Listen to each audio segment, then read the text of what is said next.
bay tao thế nè trồng muối trồng màu nghỉ làng ngắm phạ à tao mới đi à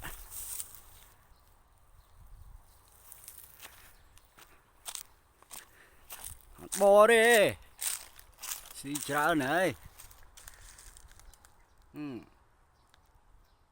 khoe đờ na hot choi mà rai mà ngày nó xì bò đằng xoay đây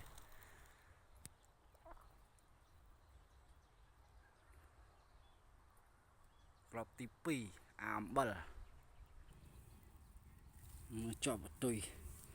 bột tùy lên xem mai cầm mùi sao à bờ lại bờ xí à lọc tí pì chọp trơn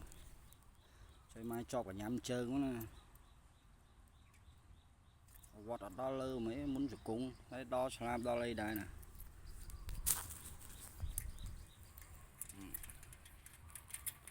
đào một prức làm xoáy tay khoọ ôi là thơ